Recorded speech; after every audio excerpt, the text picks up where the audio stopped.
నమస్తే అన్న, మీ పేరు? నా పేరు కేవీ నరసింహారావు అండి. అన్న, ఏం చేస్తారు? నేను ఒక ప్రైవేట్ ఎంప్లాయీ. ఏంటన్నా మరి ఈ రోజున గూగుల్ కంపెనీ శంకుస్థాపన జరిగిన వైజాగ్లో, మరి ఇటు పక్కన జగన్మోహన్ రెడ్డి గారు అండ్ వైసీపీ ఎమ్మెల్యేలు కానీ ఎమ్మెల్సీ అందరూ కూడా అది జగన్మోహన్ రెడ్డి గారి వల్లే వచ్చింది, కానీ చంద్రబాబు లోకేష్ క్రెడిట్ చోరీ చేసి మేమే గొప్పలు చేసామని చెప్పి మాట్లాడుకుంటున్నారని చెప్పి అంటారు. అసలు మీ అభిప్రాయం ఏంటి? ఒక యువకుడిగా అసలు దాని మీద మీ ఒపీనియన్ ఏంటి అసలు? అంటే ఇది హాస్యాస్పదంగా ఉందండి. గూగుల్ కంపెనీ గతంలో వాళ్ళే తీసుకొస్తే గడిచిన 5 సంవత్సరాల అధికారంలో ఉంది వాళ్ళు కదా, మరి వాళ్ళు ఎందుకు దాని ఫౌండేషన్ వేయలేకపోయారు, వాళ్ళు ఎందుకు దాన్ని ముందుకు తీసుకెళ్ళిపోయారు? ఇదంతా ఏంటంటే ప్రస్తుతం ఉన్నటువంటి గవర్నమెంట్ చేసేటువంటి అభివృద్ధిని క్రెడిట్ వస్తుందని చెప్పేసి అని దాన్ని ఎలాగలా వాళ్ళు ఆపాదించేసుకొని అది మేమైతే ఇచ్చాము, ఆ ప్రస్తుత గవర్నమెంట్కి వచ్చే పేరులో సగం కొట్టేద్దాం అనే కాన్సెప్ట్లో ఉన్నారు. యాక్చువల్గా క్రెడిట్ చోరీ జబ్బు ఉంది వాళ్ళకి, క్రెడిట్ చోరీ అలవాటు ఉంది వాళ్ళకి. అది ఎందుకంటే వాళ్ళకి నిజంగా అది గూగుల్ కంపెనీకి సంబంధించి వాళ్ళకి క్లారిటీ కనుక ఉన్నట్టయితే గడిచిన 5 సంవత్సరాల అధికారంలో ఉంది వాళ్ళే, మరి అప్పుడే ఫౌండేషన్ వేయాలి కదా. అప్పుడు ఏంటి నేషనల్ మీడియా వాళ్ళు గూగుల్ కంపెనీ గురించి మాట్లాడితే it is a lengthy question, ఇంగ్లీష్లో చెప్పడం కష్టం అని చెప్పాడు. మీరు గూగుల్ కంపెనీ తెచ్చాడు మేము నమ్ముతాం సార్. అంటే ఇక్కడ ప్రతి విషయంలో కూడా భోగాపురం ఎయిర్పోర్ట్ కానీ ఇటు గూగుల్ కంపెనీ విషయంలో కానీ ప్రతి విషయంలో కూడా అసలు నేనే తీసుకొచ్చి నేనే కానీ లేకపోతే రాష్ట్రం డెవలప్మెంట్ అయ్యేది కదని చెప్పి కూడా వైసీపీ నాయకులు మాట్లాడుతున్నారు, జగన్మోహన్ రెడ్డి గారు మాట్లాడుతున్నారు. అసలు ఏంటి అసలు? సార్, జగన్మోహన్ రెడ్డి గారు మీ పార్టీకి కానీ మీకు కానీ డెవలప్మెంట్ అనే మాట అసలు ఆపాదించడం కరెక్ట్ కాదండి. డెవలప్మెంట్కి మీకు చాలా దూరం అండి. డెవలప్మెంట్ అనే మాట మాట్లాడడానికి మీకు అర్హత కూడా లేదు. డెవలప్మెంట్ ఏంటి సార్ మీరు చేసిన గతంలో? ఫిష్ మార్కెట్లు, ఎంబీఏ ఎంసీఏ చదువుకున్న వాళ్ళతోనే చేపల మార్కెట్లు పెట్టించారు. ఆ తర్వాత ఏంటో వాలంటీర్లు జాబులు పెట్టేసాము. ఎంబీఏ ఎంసీఏ చదివిన వాళ్ళకేమో 5,000 రూపాయలు వాలంటీర్ జీతాలు ఇచ్చిన వాళ్ళు.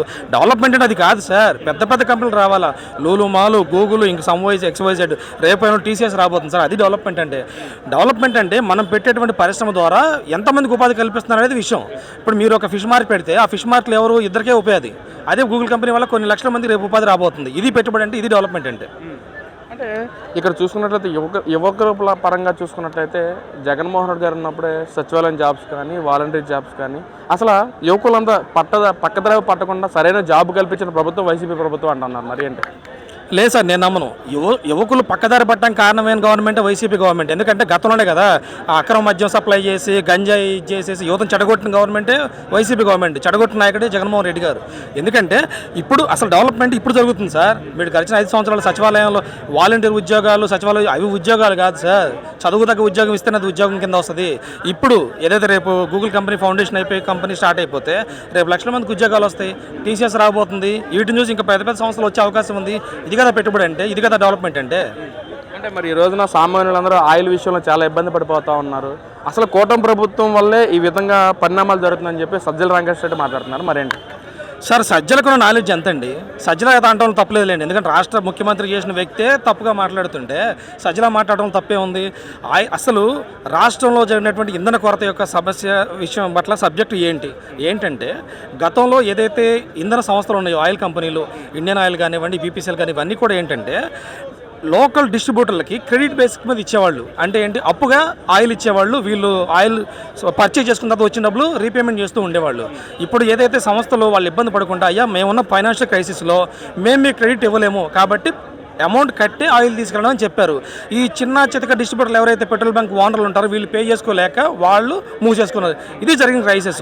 అయినా సరే ఈ సమస్యని రాష్ట్ర ప్రభుత్వం, రాష్ట్ర ముఖ్యమంత్రి సీరియస్గా తీసుకొని 2 రోజుల్లో సార్, వితిన్ 2 డేస్లో ఈ ప్రాబ్లం మొత్తం సార్ట్అవుట్ చేయగలిగారు. ఇంకో గొప్ప విషయం ఏంటంటే ఎక్కడైతే అలో ఉన్న బంకుల్లో ఇబ్బంది కలగకూడదని చెప్పేసి డిప్యూటీ తహసీల్దార్ని, రెవెన్యూ సిబ్బందిని, పోలీస్ సిబ్బందిని పెట్టించి మరి ఒక్కొక్కరిని లైన్లో పెట్టించి సార్ట్అవుట్ చేయగలిగాడు వితిన్ 2 డేస్లో సార్. ఆ 2 డేస్లో జరుగుతున్నా సరే ఇటు సజ్జల రామకృష్ణ మాటలు ఏంటంటే అసలు చంద్రబాబు నాయుడు మన రాష్ట్రానికి ఆయిలే ఇవ్వలేని మనిషి రాష్ట్రాన్ని డెవలప్ చేస్తారంటే ప్రజలు ఎలా నమ్ముతారు అని చెప్పి అంటున్నారు. మరి సజ్జల మాట్లాడే మాటకి అసలు అసలు ఎవరు లేదు సార్. అతని మాటలకే వాల్యూ లేదు. జగన్మోహన్ రెడ్డిని పట్టించుకోకపోతే సజ్జల మాటలు ఎట్లా పట్టించుకుంటాం మేము? సజ్జల స్థాయి ఏంటి, సజ్జల హోదా ఏంటి మాట్లాడటానికి? గూగుల్ కంపెనీ వచ్చిందని గూగుల్ కంపెనీకి ఆయిల్కి సంబంధం ఉందా? ఆయిల్ ఇంత పెద్ద సమస్య జగన్మోహన్ రెడ్డి నువ్వు కనుక అధికారంలో ఉన్నట్టయితే నీకు నిలబట్టేది ఈ సమస్యను సార్ట్అవుట్ చేయడానికి. చంద్రబాబు నాయుడు ఉండబట్టే 2 రోజుల్లో సార్ట్అవుట్ చేయగలిగాడు. గూగుల్ కంపెనీ వచ్చిందంటే కరోనా టైంలో కూడా ఈ విధంగా ఇబ్బంది పడలేదు సామాన్య ప్రజలు, కానీ ఇప్పుడు ఇబ్బంది పడుతున్నారు అంటున్నారు. మరి సార్ కరోనాకి ఇది సంబంధం లేదు సార్. ఆయిల్ అనేది ఆల్ ఆఫ్ ఎ సడన్గా వచ్చిన క్రైసిస్. జగన్మోహన్ రెడ్డి గారు మీకు కనుక ఇటువంటి సమస్య వస్తే మీరు దాన్ని తీర్చుకోవడానికి సంవత్సరం పట్టేది సార్. మీకు ఇది విజయం గల నాయకుడు కాబట్టి వెంటనే డిస్ట్రిబ్యూటర్తో మాట్లాడేసి ప్రాబ్లం సార్ట్అవుట్ చేయగలిగాడు. కరోనాకు కరోనాలో మీరేం చేశారు సార్? అంత పెద్ద కరోనా వైరస్ ప్రాణాంతకమైన వ్యాధిని బ్లీచింగ్ చల్లితే పోయిద్దని చెప్పిన వ్యక్తి మీరు. అసలు పారాసిటమాల్ అయితే సరిపోతున్న వ్యక్తి మీరు ఎలా మాట్లాడతారు సార్ కంపెనీల గురించి, అభివృద్ధి గురించి? లేదు సార్, ఈ ప్రస్తుతం ఉన్నటువంటి ప్రభుత్వానికి మీ ప్రభుత్వానికి పొంతన లేదు సార్. అన్నీ గమనిస్తూ ఉన్నాం. ఒక సాధారణ పౌరుడిగా, రాష్ట్రంలో ప్రతి సామాన్య పౌరుడిగా ఆలోచిస్తున్నాము. ముఖ్యంగా చదువుకున్న వాళ్ళు విజ్ఞప్తి ఆలోచిస్తున్నాం. అంటే ప్రతి ఇప్పుడు 2 సంవత్సరాలు అయింది కదా కూటమి ప్రభుత్వం వచ్చి, అసలు ఏంటి ఎలాంటి డెవలప్మెంట్ చేశారు, ఎలాంటి మార్పులు తీసుకొచ్చారు కూటమి ప్రభుత్వం? సార్ నేను అనుకుంది ఒకటే సార్, చంద్రబాబు నాయుడు యొక్క విజన్ ఏంటంటే అభివృద్ధి అంటే కేవలం రెండు అభివృద్ధి సంక్షేమం జోడెద్దులుగా పరిగెత్తిస్తేనే సాధారణ పౌరుడికి కూడా ప్రతిఫలం వస్తుందని నమ్మే వ్యక్తి చంద్రబాబు నాయుడు. ఇక్కడ ఒక నెలకు 5,000 రూపాయలు లేదా అమ్మఒడికి 10,000 రూపాయలు వేస్తే అభివృద్ధి కాదు సార్. చంద్రబాబు నాయుడు పరిస్థితి ఏంటంటే కుటుంబానికి ఉపాధి కల్పించే దిశగా వెళ్తాడు ఈయన. ఒక కుటుంబానికి వాళ్ళ వృత్తి అంటే కనుక్కోవడం, వాళ్ళకి అవసరమైన ఫెసిలిటీస్ ఏర్పాటు చేస్తే వాళ్ళ కుటుంబం వాళ్ళే సర్వే అవుతారు కదా. చంద్రబాబు నాయుడు గారు ఆలోచన ఎలా ఉంటాయి ఏంటంటే ఇవాళ వేసే బీజం రేపు వచ్చే ఫ్యూచర్ తరాలకి భవిష్యత్తులో హెల్ప్ అయ్యే విధంగా ఉంటుంది సార్. అది అంటే అమరావతి విషయానికి వస్తే వాళ్ళు మాట్లాడుతున్నారు, ఈ రోజున ఎందరో సామాన్యులు పట్టించుకోవట్లేదు కానీ బినామీలకు మాత్రం మొత్తం కట్టబెడుతున్నాడు ఎందరో విషయం అని చెప్పి అంటున్నారు సార్. మరేంటి అది నేను నమ్మను సార్. ఇప్పుడు మీరు కావాలనుకుంటే సార్ జగన్మోహన్ రెడ్డి గారు మీ మాటలు విని విని ఇసుకుపోయాం సార్. అమరావతి మీకు ఇష్టం లేదు. అసలు మీ ద్వారా ఏంటో మాకు అర్థం కాలేదు సార్. గతంలో మీరు ప్రతిపక్షంలో ఉన్నప్పుడు ఏంటి అమరావతిని రాజధాని బట్టి నాకు ఇష్టం అన్నారు. మీరు వచ్చిన తర్వాత ఏమన్నారు? నాకు ఇష్టం లేదన్నారు. 3 రాజధానులు చేస్తా ఉన్నారు. ఇంకా ఒక అడుగు ముందుకేసి రాజ్యాంగం అనే రాజధాని అనే మాట రాజ్యాంగం లేదని మాట్లాడతారు. ఎంత హాస్యాస్పదం సార్ మీకు. రాజ్యాంగంలో రాజధాని అనే మాట లేకపోతే 3 రాజధానులు మీరు ఎలా చేస్తామంటారు? అమరావతి అభివృద్ధి ఏంటనేది అర్ధరాత్రి 11 గంటలకు అమరావతి రోడ్లోకి వెళ్ళి చూడండి సార్. ఎన్ని కంపెనీలు పనిచేస్తున్నాయి, ఎంతమంది స్టాఫ్ పనిచేస్తున్నారు, ఎంతమంది కూలీలు పనిచేస్తున్నారో తెలుస్తుంది, ఎన్ని మిషనరీ పనిచేస్తుందో తెలుస్తుంది. అభివృద్ధి అంటే అలా ఉండాలా? అర్ధరాత్రి వెళ్ళి చూడండి, మీ పక్కనే కదా, ఉండవల్లి నుంచి తుళ్ళూరు పక్కనే కదా. ఒకసారి మనం అమరావతి రోడ్లోకి వెళ్ళండి, ఏ కంపెనీలు ఏ టైంలో ఎంతవరకు పనిచేస్తున్నాయి మీరు చూడండి. 24/7 మానిటరింగ్ జరుగుతుంది సార్ అమరావతి వరకు సంబంధించి. ఒక నాయకుడు, ఒక పార్టీ అధినేత జగన్మోహన్ రెడ్డి ఓసరవల్లి లాగా రంగులు మార్చారు. అంటే అధికారంలో లేనప్పుడేమో రాజధాని ఓకే, అధికారం వచ్చినారు 3 రాజధానులు, ఇప్పుడేమో మావిగాని పేరు పెడితే బాగుంటుంది. ఇలా 3 రకాలుగా ఓసరవల్లిలాగా రంగులు మార్చి ఇలా మాట్లాడతారు. ఎంతవరకు కరెక్ట్ అంటారు అసలు? సార్ జగన్మోహన్ రెడ్డి గారు స్టెబిలిటీ లేని వ్యక్తి అండి.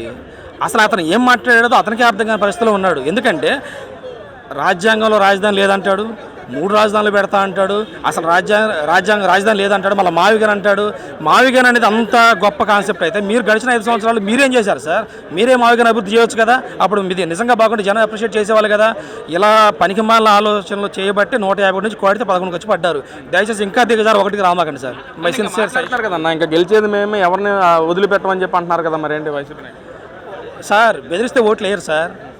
గెలిచేది మేము ఎవరిని వదిలిపెట్టక ఏం చేస్తుంది సార్? అంటే ఒకటి సార్, మీ గవర్నమెంట్లో ఏంటంటే ఎవడన్నా అన్యాయం జరుగుతుందని చెప్తే వాడిని ఇమీడియట్గా గొంతు నొక్కేసేవాళ్ళు. సాధారణ పౌరుడు చస్తూ బతికినటువంటి చరిత్ర మీది. మీ గవర్నమెంట్లో ప్రస్తుతం స్వేచ్ఛ వచ్చిందండి. ప్రతి పౌరుడు స్వేచ్ఛగా ఎరగలుగుతున్నాడు, తన పని తను చేసుకోగలుగుతున్నాడు. అంటే యువకులు మొత్తం మళ్ళీ కూటమి ప్రభుత్వాన్ని కోరుకుంటున్నారు. వైసీపీకి ఏమైనా ఛాన్స్ ఇస్తారంటారు బ్రదర్? మరి ప్రస్తుతానికి పర్లేదు సార్. ప్రస్తుతం ఏదైతే ఇప్పుడు కూటమి గవర్నమెంట్ వచ్చిందో ఉన్నంతవరకు బాగా చేస్తుంది. ఇంకా 2 ఇయర్స్ టైం ఉంది, 3 ఇయర్స్ టైం ఉంది కదా, చూస్తాము. గతంతో పోలిస్తే ఇప్పటివరకు ఈ 2 ఇయర్స్లో కొంచెం వరకు పర్లేదు. ఇంకా ఇలా కంటిన్యూ చేస్తే ఖచ్చితంగా కూటమి మేము సపోర్ట్ చేస్తాం.